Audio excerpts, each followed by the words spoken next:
Nesta série especial do podcast Educação Integral, estamos conversando sobre um documento fundamental para a liderança da Rede Adventista de Educação, o Referencial Normativo.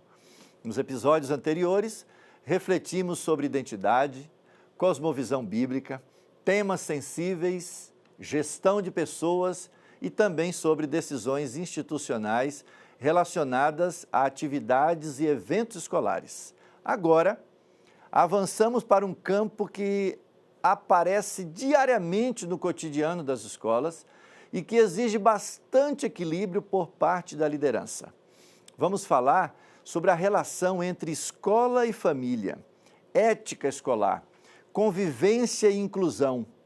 Esses temas costumam envolver expectativas, emoções e muitas vezes conflitos que precisam ser conduzidos com responsabilidade pedagógica, cuidado com as pessoas e clareza institucional. Como o referencial normativo ajuda os líderes escolares a lidar com situações assim? Para essa conversa, contamos com duas convidadas especiais. Pastor Foles, por favor, apresente nossas convidadas.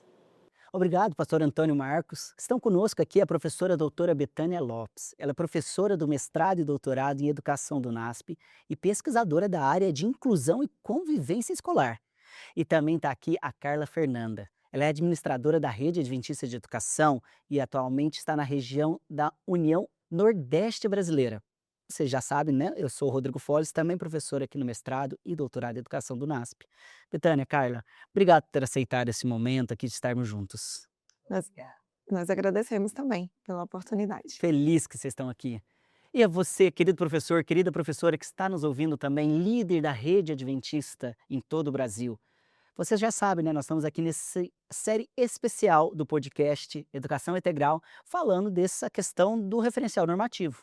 E é importante entender que quando falamos de convivência escolar, sem dúvida, falamos também da relação entre escola e família. E é justamente nesse ponto que muitas situações delicadas aparecem no cotidiano das escolas. E aí, Betânia, eu quero começar com você. Vamos imaginar uma situação que eu acredito bastante comum, né? Uma família afirma que a escola não pode aplicar uma medida disciplinar para o seu filho. Chega assim, não, eu acho injusto, vocês não podem fazer isso daí. E essa questão está prevista no Código de Convivência, mas ela questiona a atuação da direção que não pode aplicar isso daí. O que o referencial normativo nos diz sobre isso? Bom, Rodrigo, o Código de Convivência faz parte do Pacto Educativo da escola. E ele começa já no ato da matrícula, quando a família chega, já é apresentado para eles esse pacto e tudo que ali contém. Não é uma surpresa, né, para a família. A gente já chegou lá e já mostrou isso para eles que existe, né? Isso não é uma surpresa. Então, as decisões que são tomadas pelo diretor não é algo específico dele, mas sim algo que já é estabelecido institucionalmente.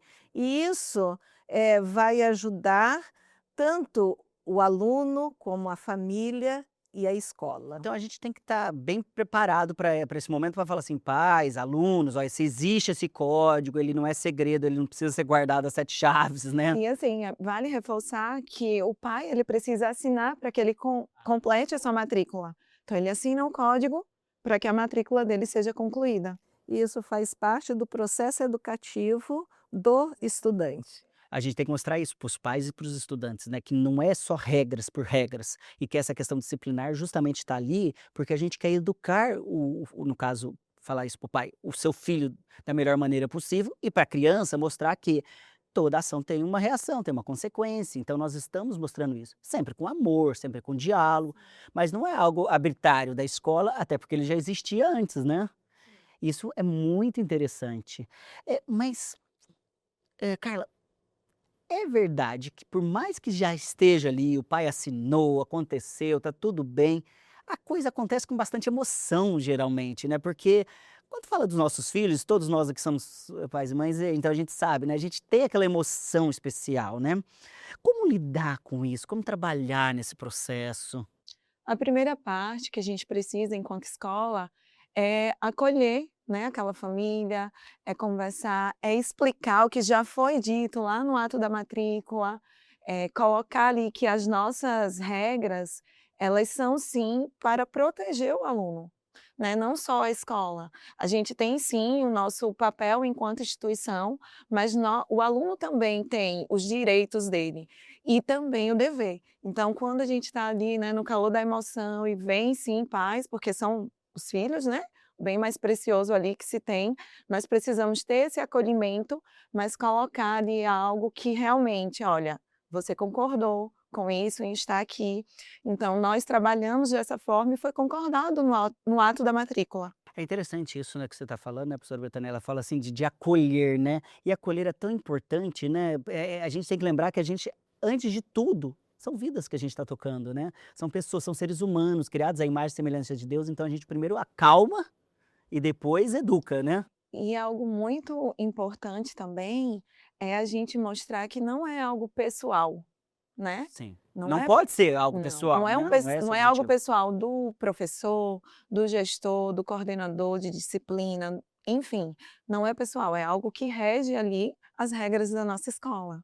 Esse acolhimento e também o conhecimento que é algo que já está, pré-determinado, vamos assim dizer, porque houve um grupo que estudou, estabeleceu, né, dentro daquilo que é Não proposto foi na pela cabeça de um só, instituição, né, não que foi de queria. um só, o pai, ele vai ter mais facilidade para compreender e aceitar o processo. Com certeza. Isso é importante, né, é a gente realmente não nos furtar aqui de apresentar documentos para os pais no momento da matrícula, não ser aquela coisa assim, passar rápido, né, não assina aqui logo assim: "Não, pai, ó, isso aqui são as regras", a gente não tem que ter vergonha de mostrar e quando o aluno cair, a gente não pode se furtar de olhar para ele e falar assim: "Olha aluno, agora eu vou continuar fazendo o que eu sempre fiz, amando e educando", né, porque senão a gente acha que disciplina é punição, disciplina não é punição, ou é punição? Na visão de vocês? Não é punição, né, e na verdade o pai ele acaba dizendo mais não do que sim, e o não é para proteger, né, por amar. Ato educativo. Ato educativo. E você falou de contrato social mais cedo ali, né, professora Betânia, e é isso, a escola precisa desses contratos, desses pactos, aonde a gente fala o seguinte: "Eu preciso que você tenha essa obrigação e esse dever, e eu tenho essa obrigação e esse dever para contigo, para que esse ato educativo ocorra". É, o ato educativo é justamente isso, você saber que existem deveres e direitos, né. Às vezes a gente pensa apenas nos direitos, mas nós também temos para cada direito um dever também a ser feito. E quando a família entende isso, quando o estudante entende isso, e o professor, e a instituição como um todo, é muito mais fácil de solucionar os Nossa, é problemas. importantíssimo, né, e não trabalhamos com 2 pesos, 2 medidas, né, se o Joãozinho fez ou se o Guinho fez, a disciplina é a mesma para todos, independente desse processo, porque o que importa aqui é a redenção, é a educação. Carla, mas uma coisa, assim, problematizando um pouquinho mais essa relação familiar, dá pra gente pensar o seguinte, infelizmente acontece, viu, acho que você já deve ter experiência assim, o aluno tá lá para reprovar, o aluno não tá querendo aprender, não tá fazendo certo, aí você tá no momento da retenção ali, a escola: "Não!", os pais vão começar a gritar: "Vocês não podem, vocês não têm direito de fazer isso". Como fazer essa questão? Vale, assim, primeiro ressaltar que o referencial, ele está ali para, garantir a centralidade da aprendizagem dos nossos alunos. E os critérios pedagógicos, para que a gente esteja respaldado, eles precisam serem bem claros, né.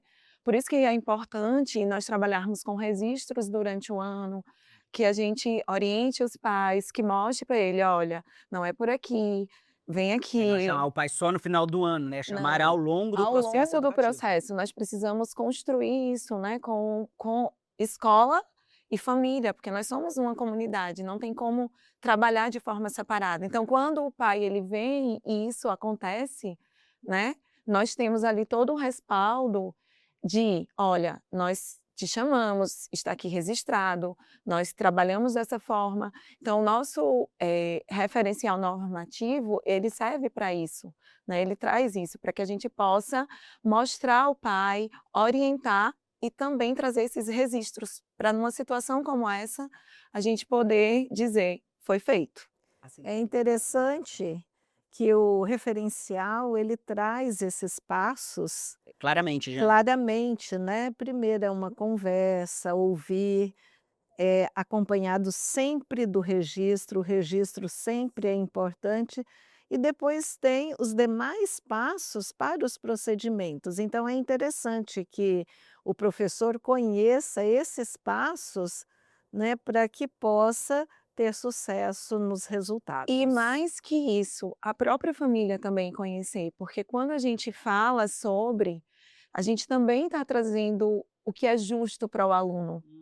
Como a professora colocou, existe sim o direito, existe o dever. Então, o professor ele tem os direitos, tem o dever, e a mesma coisa o aluno. Então, quando a gente coloca o nosso referencial para estar ali em prática, nós estamos colocando não só o direito da escola, mas também o direito do aluno, e tudo isso serve para que a gente possa agir de forma justa. É muito interessante. O que eu tô juntando a fala das 2 aqui, tô pensando, né, vocês falaram de centralidade da educação, você falou de direitos e deveres. Muitas vezes o pai, o aluno, ele não tem a noção, até o professor muitas vezes, correta da envergadura da aprendizagem. Nós temos o dever de ensinar e o aluno tem direito de aprender. Então, se ele não aprendeu, nós estamos negando a ele esse direito, porque ele teria que ter aprendido. Então, muitas vezes você, vai fazer isso com meu filho, tadinho. Eu falo, não, tadinho é ele passar sem saber. É ele sair daqui sem se formar como um ser integral. Então, na verdade, eu preciso segurá-lo porque eu estou garantindo o direito dele de aprender. Então, na verdade, é uma proteção que nós estamos fazendo. E aí, muitas vezes, parece uma punição. Fala assim, não é uma punição, pai. Ao contrário, nós estamos aqui garantindo que seu filho, no futuro, terá sucesso na vida. Porque se ele continuar nesse ritmo, ele não terá sucesso. E aí é que entra essa questão. Se nós agirmos, não, vamos lá, sem que ele aprenda, a gente não está sendo justo. A gente não está ofertando o que nós prometemos lá no início, na matrícula, que nós daríamos. Perfeito, né? Então a gente tem essa responsabilidade. E, Betânia, uma área muito importante, a legislação tem mudado, tem mostrado, é uma área que eu sei que é da sua alta envergadura aí de estudos aqui no doutorado, né? É a questão da inclusão, né? Como a gente envolve inclusão na escola, tem toda uma questão. Estudantes de todas as necessidades especiais aqui, eu vou pôr inclusão no mais alto grau aqui. Como que o referencial trabalha isso? Que dicas você pode nos trazer aqui para quem está nos ouvindo sobre como trabalhar para que esse mesmo direito de aprendizagem que a gente está falando aqui aconteça para aqueles que precisam de inclusão? Bom, o referencial ele vem trazendo a seriedade que é o processo inclusivo. Não é qualquer coisa, você não pode improvisar a inclusão. Por isso, existem também passos para serem trabalhados.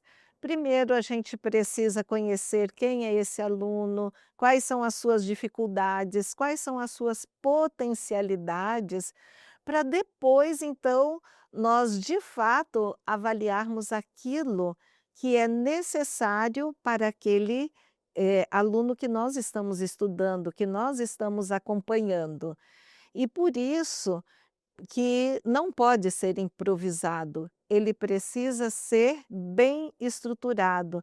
Temos que ver o apoio didático que precisa, a estrutura da instituição, para que nós possamos atender da melhor forma possível esse aluno para o seu desenvolvimento pleno, como a nossa lei de inclusão coloca. Isso é muito interessante, né? O que você está dizendo basicamente é que na inclusão não muda a mesma lógica que a gente tem que ter no dia a dia das aulas normais. Nada pode ser improvisado na educação. A gente não faz a coisa assim, acorda hoje quero fazer uma coisa. Então, na inclusão, eu preciso pensar esses processos, né? Eu preciso pensar essas lógicas. Só que Precisa ter intencionalidade, intencionalidade, gosto dessa precisa palavra. ter organização e planejamento. E para isso preciso ter treinamento, preciso levar o referencial para os professores, para as coordenações, elas precisam conhecer os caminhos, os processos, e é por isso que é tão importante esse referencial, porque ele mostra qual é este caminho que a gente vai ter para se organizar para isso, né? E um ponto interessante que a matrícula não é para ser negada imediatamente. Chega o pai e dizer, não, nós não temos vaga. Mas sim, nós precisamos fazer uma análise primeiro. É o que nós estamos chamando um estudo de caso De caso. desse A nova aluno. portaria deixa isso bem claro, Deixa né, que bem é claro, necessário o estudo de estudo caso, de né? caso, para a gente perceber, então, quais são as necessidades, as reais necessidades, mas também as potencialidades desse aluno. E o preparo, então, do profissional para atuar com esse E aluno. esse estudo de caso ele vai acontecer durante as aulas ali, no processo das aulas, e a gente vai conseguir, equacionar, né? Sim, é interessante, o estudo de caso é durante as aulas, porque muitas vezes os pais chegam fazendo algumas exigências. Até que vem até no próprio relatório médico, No vem uma exigência laudo, no né, laudo, vem né? algumas Tem que sentar na exigências. primeira fila, tem que fazer tal coisa. Isso, e quando a gente vai analisar, às vezes aquele aluno não tem necessidade daquele tipo de apoio ou Ele precisa daquele de outro recurso. tipo, Às vezes ele talvez. precisa de outro recurso. Então, por isso que não pode ser uma decisão precipitada, tem que ter uma intencionalidade. E algo assim que acontece bastante é que o pai ele quer que a gente realize o que o médico falou, sendo que nós somos os profissionais da área O de médico é um educação. baita do profissional da área dele, Sim. e o professor é um baita profissional da área Nós não vamos pedagógica, receitar cada um na sua área, não né? vamos receitar medicação a ninguém. E eles não receitam Ma nada pedagógico, por favor. Exatamente. Então a gente, precisa, ter essa conscientização para as famílias de entender, olha, que o ambiente é educacional e nós temos propriedade para isso, mas nós precisamos fazer o que a professora acabou de falar. Nós vamos ter um tempo para analisar, para saber qual o plano de ensino individualizado esse aluno precisa para a gente pôr em prática e alcançar o objetivo, né? E é interessante, nesse processo, identificar o que é responsabilidade da escola, o que é responsabilidade da família, né, para que exista o pleno desenvolvimento. Por quê? Às vezes nós jogamos, nós não, a família vem achando que é responsabilidade total da Só a escola escola vai resolver o o problema, né? desenvolvimento desse filho, e só a escola vai resolver. Não, a família também tem a sua parcela de O participação. médico tem a sua parcela, a escola tem a sua parcela, os profissionais ali, um TO, um fono vai ter sua parcela, o psicólogo, e a escola tem a sua. Então é multidisciplinar essa Isso, abordagem. mas dentro do contexto escolar, o foco tem que ser o pedagógico, porque às vezes outros profissionais trazem exigências que não são da competência da escola. Então, isso nós temos que ter um Ou que não ajudam cuidado. a escola a fazer a sua missão institucional acontecer, né? É que é o processo de ensino. O que ele de fato precisa para o processo de ensino, né? Para que ele possa aprender e se desenvolver o máximo possível. Então, é interessante sim, termos esse estudo, essa análise.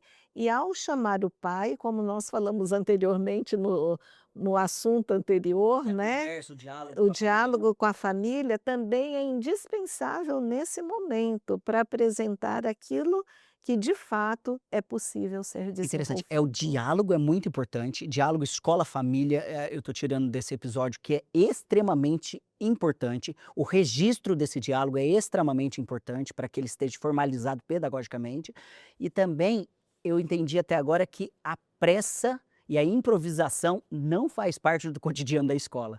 Então a gente não pode tomar decisões precipitadas, porque isso é sobre a vida de um aluno, para toda a sua existência ali, né, a gente está fazendo. Então a gente não vai tomar uma decisão em um dia, né, a Não gente vai precisa... funcionar. Não vai funcionar, tem que ser um processo, não é um laudo só, é um processo pedagógico, né, que a gente precisa É desenvolver. porque nós precisamos de tempo para identificar as necessidades, né? Então, se a gente toma uma decisão apressada, a gente dá um retorno apressado para o pai, o que vai acontecer? Se você não cumprir, ele vai vir te exigir depois. Então, por isso, a necessidade desse trabalho bem específico, bem intencional. Para a gente não correr o risco de prometer o que a gente não vai conseguir alcançar.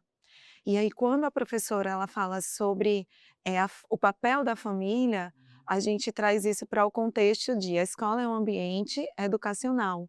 Mas, normalmente, a gente recebe esses laudos e eles têm lá o que precisa se fazer do aspecto terapêutico, clínico. E, muitas vezes, o aluno é apenas direcionado à escola e acha que isso aí é o suficiente, mas ele não vai conseguir avançar se o outro aspecto, que é o clínico, né, que é o terapêutico, ele não estiver acontecendo paralelo à escola. Muito importante isso. Continuando ainda nesse assunto, mas ampliando para uma outra vertente, eu queria te perguntar também, pode ser para as duas, ou se alguém se sentir melhor aí respondendo. Vamos pensar numa outra situação agora. Uma família acusa um professor de perseguição ao aluno. Infelizmente acontece, somos seres humanos, Satanás atua em todo mundo, pode ser real ou pode ser falso essa acusação. Como que a gente tem que trabalhar esse processo? Quem gostaria de ir? Bom, a gente primeiro segue passos, como já anteriormente. Veja que interessante, em todos os contextos nós temos passos a seguir. E, primeiro, a escuta, né, interessada do responsável ao pai chegar na escola é interessante, porque ele vai mostrar assim: estão me dando atenção, que eu preciso. Mas depois disso, você também tem que ouvir o outro lado, o lado do professor, para que haja o quê? Um ajuste entre aquilo que o pai vem trazendo, a família vem trazendo, aquilo que o professor, a escola está fazendo, para que nós tenhamos o quê? Um resultado final dos 2 A lados. gente não quer que nenhum dos lados se percam nesse Porque nós não processo, né? queremos prejudicar alunos, não queremos prejudicar também os professores e nem a família que está envolvido nesse E nem o contexto. processo de ensino-aprendizagem, que também a gente precisa defendê-lo também a todo custo nesse processo. E após essa escuta, eu acho que é interessante seguir o processo, os passos, né, Os para procedimentos, que assim, que que o precisamos para dar sequência a essa reclamação. é muito interessante isso, né, porque tudo que a gente tem falado, até esse mesmo exemplo, sempre vai voltar para diálogo. A gente precisa ter diálogo e não pode ter improvisação e nem pode ter a coisa, desorganizada. A gente precisa ter organização, a gente não pode ter pressa nesses processos. E o importante são os critérios para a gente resolver cada uma dessas situações. E esses critérios encontram-se nos referenciais. E aí a importância da escola conhecer, dominar bem cada passo do referencial. Importante isso que você falou, professora, porque não ter pressa não significa que a gente não vai ter ação.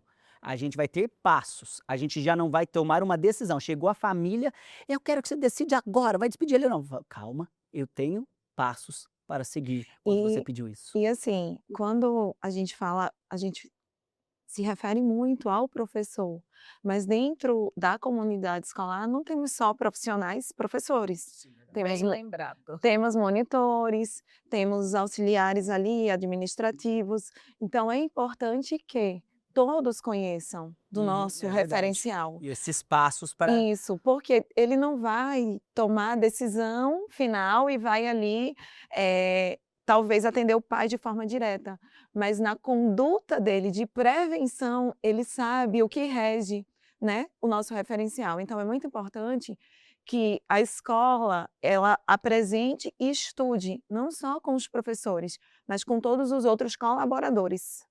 E é interessante, eu até te pergunto uma coisa que surgiu agora aqui na minha cabeça, você está falando de toda essa comunidade escolar, mas você não falou da família. A família também tem um papel importante aqui também de conhecer o referencial, não no sentido técnico da coisa, mas no sentido de comunicar que existe processo. Qual o papel da família nessa discussão toda que a A gente está família tendo. faz parte da comunidade escolar, né? Porque nós temos os funcionários, né? O pessoal de apoio, temos a parte administrativa, os professores, mas a família faz parte dessa comunidade, Ela precisa estar né? inserida em toda essa discussão também, né? Ela precisa, participar disso, a gente precisa dessa parceria, ela precisa acontecer, né.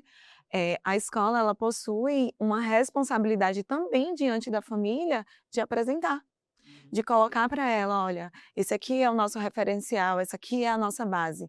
Então a gente precisa sim que a família, ela também entenda desse processo, para que a gente possa ter sucesso no nosso objetivo final. Acho que a gente está Mas, falando de papéis, né? mas Cada um sabe o seu papel. como foi dito já anteriormente, é no ato da matrícula É que já já se ali, né? apresenta, É é num verdade. primeiro momento. Então o pai já sai ali da Não é quando escola, acontece o problema que a gente vai falar, né? então ali tendo esse referencial para que ele possa conhecer aquilo, conhecer melhor a escola, o local que ele está colocando o seu filho, porque ele tem que ter certeza também se é aquilo que ele quer ou não para o filho. E, isso aí mostra a seriedade do nosso trabalho e faz com que a família realmente valorize a instituição em que o filho está estudando, porque é algo que nós mostramos desde o início e que na prática nós vivemos.